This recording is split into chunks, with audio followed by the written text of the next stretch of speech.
Eklavya study point में आपका स्वागत है।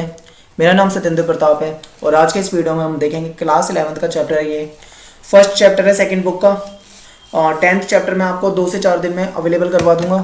इससे पहले हम आ जाते हैं सेकंड बुक पे। सेकंड बुक मैंने आज स्टार्ट की है तो देखते हैं इसके बारे में, इसमें क्या इंपॉर्टेंट है। दोस्तों, पहला जो चैप्टर है, आपकी जो बुक है बहुत ज़्यादा बेकार है और बहुत ज़्यादा बकवास बुक है। चैप्टर पढ़ते वक्त मुझे यही समझ में नहीं आ रहा था कि मैं इसे कैसे आपको समझा पाऊंगा, लेकिन फिर भी मैंने कोशिश बहुत की है कि मुझे इतना सा लिखने में काफ़ी 1 घंटे से ज़्यादा लग गया, समझने में, पढ़ के समझने में और समझाने में। क्योंकि समझ तो आ गया लेकिन तुम्हें समझा पाऊँ ये मुझे नहीं लगा कि मैं अच्छे से समझा पाऊँगा या नहीं। फिर भी कोशिश करता हूँ, आपको जैसा समझ में आया आप बताना ज़रूर। राजनीति के बारे में लोगों के विचार, अगर हम ये पूछें कि भाई राजनीति क्या है, तो आपको कई तरह के लोग होंगे और कई तरह की बातें बता देंगे राजनीति के बारे में। तो मेनली अगर हम ये देखें राजनीति क्या है तो इसके बारे में जानने की कोशिश करते हैं, देखते हैं। राजनीति, कुछ लोग ऐसे मिलेंगे जो कहेंगे राजनीति बहुत बेकार चीज़ है, यानी राजनीति एक गंदी चीज़ है। कुछ ऐसे कहेंगे कि भाई राजनीति तो समाज सेवा है, यानी राजनीति के जरिए क्या कर सकते हैं हम, समाज सेवा कर सकते हैं, कि जो नेता है वो जनता की सेवा कर सकता है। कुछ लोग ऐसे भी मिलेंगे जो आपको ये बोल देंगे ये तो एक पेशा है, यानी एक प्रोफेशन है, कि लोग इसको पैसा कमाने की नज़रिए से देख सकते हैं कि राजनीति में जाकर अच्छा पैसा कमाया जा सकता है। कुछ इसे कहेंगे कि राजनीति में तो भाई बस झूठे वादे होते हैं, लोगों को गुमराह किया जाता है, उनसे झूठे वायदे किए जाते हैं और बाद में ये जो नेता लोग होते हैं कुछ करते नहीं हैं और सिर्फ लोगों को ऐसे बेवकूफ़ बना के उनके वोट ले लेते हैं। तो कहीं पे आपको कुछ लोग ऐसे भी कहेंगे कि भाई राजनीति में तो बहुत घोटाले होते हैं, लोग बहुत पैसा कमा लेते हैं राजनीति से। तो ऐसी ऐसी बातें आपको सुनने में मिलेगी राजनीति के बारे में। तो अगर मैं आपसे यही पूछूं कि राजनीति है क्या वास्तविक रूप से, राजनीति की परिभाषा दो, तो दोस्तों इसकी आप परिभाषा एग्जैक्ट नहीं दे सकते हो, क्योंकि राजनीति की कोई एग्जैक्ट परिभाषा आज तक बनी ही नहीं है। ठीक है, विभिन्न देशों के अलग अलग विचारकों ने राजनीति के बारे में अपने अपने विचार दिए हैं। सभी के विचार जो हैं कुछ कुछ मेल भी खाते हैं, कुछ थोड़े से अलग भी हो सकते हैं। तो उस पर ज़्यादा डीपली हम नहीं जाएंगे, मैं आपको बताता हूँ कि राजनीति क्या है। मैंने ये बीए फर्स्ट ईयर, प्रथम वर्ष है बीए का, उसकी बुक में से ये कुछ लाइनें निकाली हैं और यहाँ पे लिखकर आपको समझाने की कोशिश करता हूँ कि राजनीति क्या है। राजनीति एक ऐसी गतिविधि है जिसके द्वारा समूह उनके सदस्यों के बीच भिन्नता में सामंजस्य बैठाने के प्रयास के माध्यम से अनिवार्य सामूहिक निर्णयों को तक पहुंचाते हैं। ठीक है, ये 3 लाइनें बताई और आपको इसमें से शायद ही एक भी शब्द समझ में आया होगा। अब मैं आपको इसको हिंदी में बिल्कुल सिंपल सी लैंग्वेज में एक्सप्लेन करके समझाता हूँ कि राजनीति क्या है। देखो, राजनीति एक ऐसी गतिविधि है, राजनीति यानी एक ऐसी गतिविधि है या एक ऐसी व्यवस्था है जिसके द्वारा, यानी राजनीति के द्वारा समूह का मतलब है किसी एक ग्रुप की बात चल रही है। ग्रुप का मतलब होता है ग्रुप में बहुत सारे लोग, किसी इंडिविजुअल पर्सनल किसी के बारे में नहीं, बल्कि एक ग्रुप की बात चल रही है। ठीक है, समूह उनके सदस्यों के बीच, यानी समूह के जो सदस्य होते हैं उनके बीच भिन्नता होती है। जाहिर सी बात है कि एक ग्रुप में आप देखोगे तो कई तरह के लोग होंगे, उनकी अलग विचारधारा होगी, अलग सोच होगी, अलग अलग तरह की बातें करते होंगे, वो कुछ भी हो सकता है, भिन्न हो सकते हैं भिन्नता में। ठीक है, तो राजनीति क्या करती है, किसी ग्रुप की में भिन्नता होने के बावजूद उसमें सामंजस्य, यानी सामंजस्य का मतलब होता है बैलेंस, कि उनमें एक बैलेंस बनाने की का प्रयास करती है। ठीक है, मतलब राजनीति के द्वारा किसी ग्रुप में बैलेंस बनाया जाता है। ठीक है, तो ये एक परिभाषा दी गई है। समझ में आ गई होगी आपको थोड़ी बहुत, नहीं अगर समझ में आई तो भी घबराने की जरूरत नहीं। इससे सिंपल भाषा में आपको बताता हूँ मैं। ये है आपकी एनसीईआरटी की बुक से, ये मैंने आपकी 11th क्लास की बुक से लिया है, तो आपको ये ज़्यादा आसानी से समझ में आ जाएगा। महात्मा गांधी हमारे देश के जो राष्ट्रपिता हैं, राष्ट्रपिता कहा जाता है बापू जी, महात्मा गांधी जी। तो उन्होंने क्या कहा था, उन्होंने कहा था कि राजनीति किसी भी समाज का महत्वपूर्ण भाग है, यानी कि हर समाज में राजनीति एक महत्वपूर्ण भाग की भूमिका निभाती है।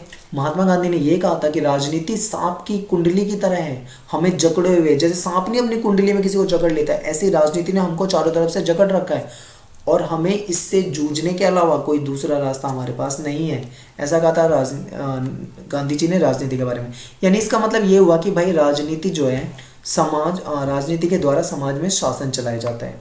ठीक है, दूसरा क्या है कि जनता की भलाई के लिए फैसले किए जाते हैं। कि देखो, जिस देश में अच्छी सरकार होगी, पढ़े लिखे लोग होंगे, सत्ता में अच्छे नेता होंगे, ईमानदार नेता होंगे, तो वहाँ पे जनता की भलाई के लिए फैसले लिए जा सकेंगे, जनता को अच्छा लाभ होगा, अच्छी सरकार अच्छे समाज का विकास करेगी। लेकिन अगर मान लो नेता पढ़े लिखे नहीं हैं, नेता भ्रष्ट हैं, ठीक है, और वो शासन चला रहे हैं भ्रष्ट और अनपढ़ नेता, तो वो क्या होगा, उस सरकार के द्वारा समाज का विनाश कर दिया जाएगा। यानी जो भ्रष्ट लोग होंगे वो भ्रष्टाचार करेंगे, पैसे देखेंगे, वो ये नहीं देखेंगे जनता को फायदा हो रहा है नुकसान हो रहा है, वो बस नुकसान पहुंचाएंगे। तो उससे क्या होगा, लाभ खुद का तो वो पर्सनली तो अपना लाभ कर लेंगे, लेकिन वो देश की जो जनता है उसको लाभ नहीं पहुंचा पाएंगे।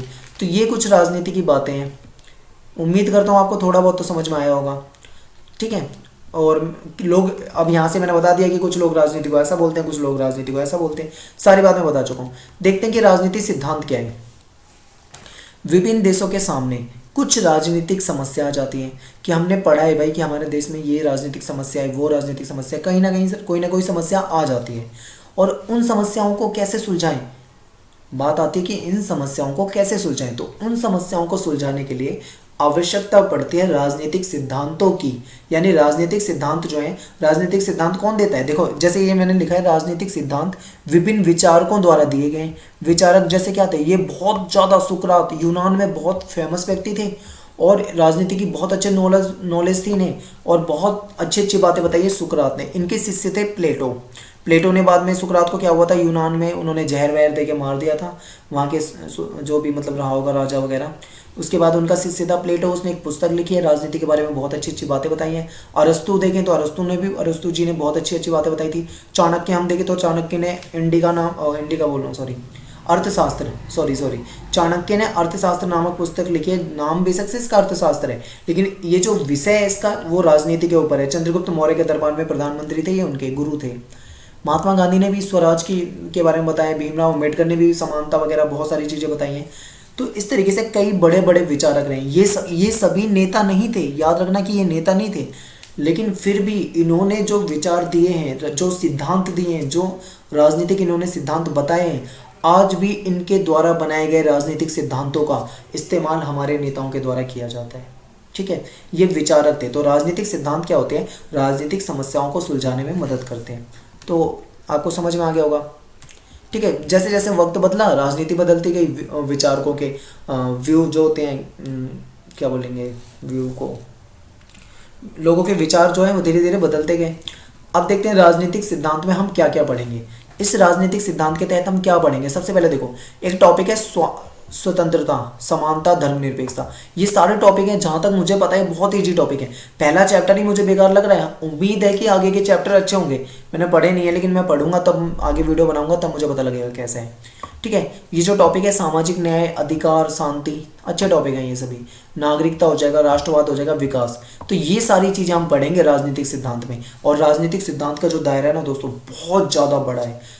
राजनीति क्या है, राजनीति में तो हम संविधान के बारे में पढ़ लेते हैं, संसद के बारे में पढ़ लेते हैं, नागरिकता के बारे में पढ़ लेते हैं, मौलिक अधिकार पढ़ लेते हैं, मौलिक कर्तव्य पढ़ लेते हैं, नीति निर्देशक सिद्धांत पढ़ लेते हैं। जो हम फर्स्ट बुक में पढ़ चुके हैं लगभग वो सारी चीज़ें हम राजनीति में पढ़ते हैं।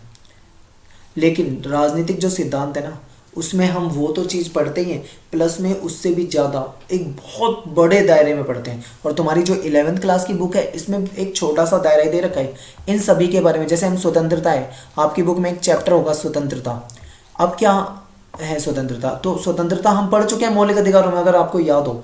लेकिन यहाँ पे हम उस स्वतंत्रता के बारे में इतनी ज़्यादा डिटेल में पढ़ेंगे। ठीक है, समझ गए ना कि इन्हीं चीज़ों के बारे में अब हम बहुत गहराई से, बहुत डिटेल से पढ़ेंगे आगे के चैप्टरों में। तो ये सारी चीज़ें आती है राजनीतिक सिद्धांत के तहत। राजनीतिक सिद्धांत में और भी बहुत सारी चीज़ें आती है, उदारवादी सिद्धांत, नारीवादी सिद्धांत, या फिर मार्क्सवादी सिद्धांत। कई तरह के विचारक थे, उन्होंने अपने अपने सिद्धांत दिए हैं। तो ये सब हो जाता है। अब हम देखते हैं, मैंने एक क्वेश्चन लिया है बुक से, देखते हैं क्या है ये क्वेश्चन। कहते हैं कि हमारे लिए राजनीतिक सिद्धांत का अध्ययन क्यों जरूरी है। भाई ऐसा क्या है राजनीतिक सिद्धांत में जो हम पढ़ें। तो देखो क्या है कि किसी भी व्यक्ति को, सिर्फ आदमी का ये अधिकार नहीं है कि मतदान दिया, वोट करा और बस घर पे बैठ गया, उसके बाद उसका कोई राजनीति से लेना देना नहीं है। बल्कि उस व्यक्ति का तो अधिकार है मतदान देना, और मतदान जरूर करना चाहिए, अपना वोट जरूर देना चाहिए। उसके अलावा भी अगर राजनीतिक विचारों और राजनीतिक संस्थाओं की जानकारी उसे होनी चाहिए, तभी तो वो देश में एक जागरूक नागरिक बन पाएगा, जब उसे इन सब चीज़ों के बारे में जानकारी होगी।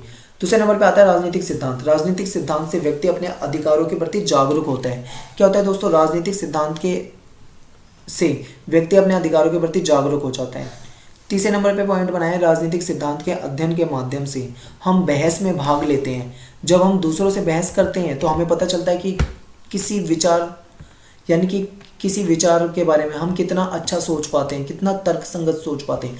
दोस्तों देखो, आप न्यूज़ वगैरह में देखते हो कि किसी चीज़ पे, किसी टॉपिक पे बहस चल रही होती है, आप उस बहस को देखकर कितनी नॉलेज ले लेते हो, बहुत आपको ज्ञान हो जाएगा।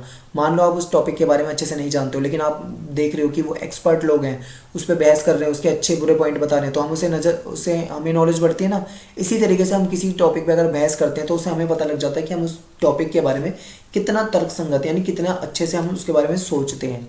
फिर राजनीतिक सिद्धांत का अध्ययन सभी के लिए जरूरी है, कि भाई राजनीतिक सिद्धांत यानी राजनीति की नॉलेज सभी को होनी चाहिए। राजनीतिक सिद्धांत समझना उतना ही मुश्किल है जितना मुश्किल मैथ वगैरह अन्य सब्जेक्टों को समझना होता है।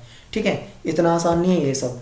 तो उम्मीद करता हूँ दोस्तों पहला पार्ट आपको कुछ तो समझ में आया होगा। हालांकि मुझे खुद ऐसा महसूस हो रहा है कि मैं इसे अच्छे से नहीं पढ़ा पाया हूँ, क्योंकि मुझे खुद समझ में नहीं आया कि मैं इसके बारे में आपको पढ़ाऊँ क्या। बुक में तो कुछ भी समझ ही नहीं आ रहा था कि इसमें क्या बताना है। पूरी बुक